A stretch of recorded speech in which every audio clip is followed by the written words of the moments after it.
The drama surrounding Angel Reese and the Chicago Sky has boiled over, and it's hard to see how this story ends with anything but heartbreak. What started as a promising rookie year filled with headlines has now turned into a saga of tension, fractured locker rooms, and questions about whether the so-called franchise player was ever truly the answer. Angel Reese made it clear in her interview with the Chicago Tribune. She isn't settling for what she called the same stuff. The team put together this year, she demanded greatness. She demanded the best players in the league surround her. On the surface, that sounds like the fire of a competitor unwilling to lose. But underneath, the comments exposed cracks in Chicago that no one could ignore. Reese wasn't asking for better teammates. She was calling out the roster around her and putting the Sky's front office on notice. The fallout was immediate. Teammates read those quotes. Veterans around the league read those quotes. What could have been brushed off as a frustrated rookie venting instead became a public indictment of the very people she shares a locker room with. Reports surfaced that the team had to schedule an internal meeting just to deal with the fallout. That isn't leadership. That's dysfunction. Reese didn't hold back, not even with her words about Courtney Vandersloot. Vandersloot, a respected veteran and champion, had missed the year with injury, but instead of expressing faith in her return, Reese dismissed her as too old to count on. That stung more than anything, because Vandersloot isn't just any player. She's a two-time WNBA champion, a five-time All-Star, a floor general with one of the sharpest minds in the game. Tossing her aside in such blunt terms didn't just insult Vandersloot, it disrespected the entire fraternity of veterans who built this league. And here's where irony cuts deepest. Chicago had already gone out of its way to build around Reese. They sacrificed Sonia Citrone, who's already turned into a star in her rookie year, just to bring in Ariel Atkins, an established guard with championship experience.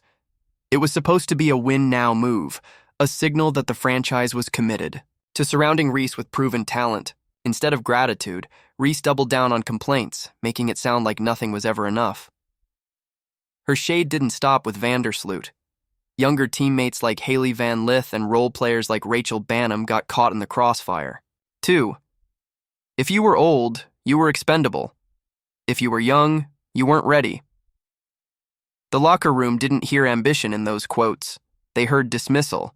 They heard a teammate throwing them under the bus before the season was even finished. Now, normally if you're going to talk like that, you'd better be delivering dominant numbers every night. You'd better be the kind of player whose production leaves no doubt. But Reese's on-court performance told a very different story.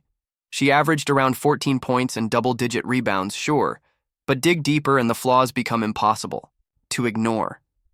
She led the entire WNBA in turnovers despite missing several weeks with injury. Think about that. Fewer games, fewer minutes, yet still more giveaways than anyone in the league. That's not dominance. That's reckless. And the struggles didn't end there. Reese's offensive limitations were glaring. She struggled to finish near the rim, often getting her shots blocked inside 9 feet. Defenders began anticipating her predictable moves, and instead of adjusting, she forced plays that cost her team momentum. Then came the discipline issues.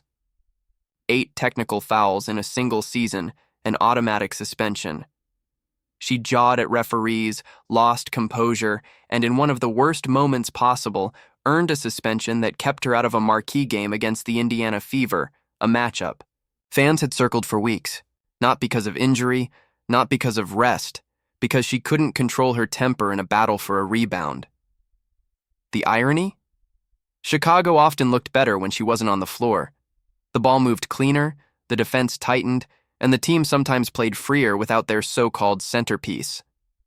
Usually a star raises a team's ceiling. Reese seemed to drag hers down. That's the paradox Chicago now faces. Angel Reese wanted the roster overhauled. She wanted the front office to prove they were serious. But the numbers, the film, and the locker room dynamics all suggest that the biggest problem might not be the players around her. It might be her. The contrast with Caitlin Clark couldn't be sharper. While Reese was dismissing teammates in interviews, Clark was building them up. While Reese stayed home during injury stretches, Clark traveled with her team, sitting courtside in street clothes, cheering them on, making sure her presence was felt. Clark, under a level of media scrutiny the league has rarely seen, handled it all with composure and professionalism.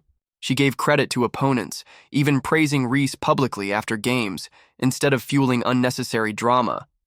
That leadership translated directly onto the court. Aaliyah Boston thrived beside Clark, looking more dominant and confident than ever. Guards like Lexi Hull and Kelsey Mitchell found better looks because of Clark's vision. Sophie Cunningham slotted perfectly into the spacing and energy Clark created. The numbers back it up too. Clark didn't just score, she led the league in assists, proving she could reshape a team's entire offensive identity. The difference in culture is impossible to ignore. Indiana became the league's rising story, selling out arenas, setting TV ratings records, and pushing toward the playoffs. Chicago, meanwhile, fell into chaos.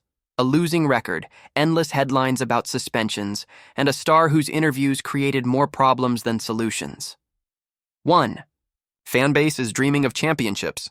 The other is wondering if the front office made a mistake betting everything on Reese. And as Reese piles up turnovers and suspensions, Clark piles up credibility. Veterans want to play with her. Reese's antics make stars think twice about ever joining Chicago. That's not just a talent gap, that's a trust gap. So here's the question. Was Angel Reese ever the answer for Chicago, or was she always destined to be exposed once the lights got brighter? The Sky wanted a cornerstone to build around. But when the player demanding greatness is the same one dragging her team down, maybe. The future doesn't belong to her at all. Maybe it belongs to the competitor who's proving day by day what leadership really looks like. Let us know in the comments below. Are you Team Clark, the baby goat, or Team Reese, the baby giraffe? Don't forget to like, subscribe, and turn on notifications so you never miss the next chapter in this WNBA drama.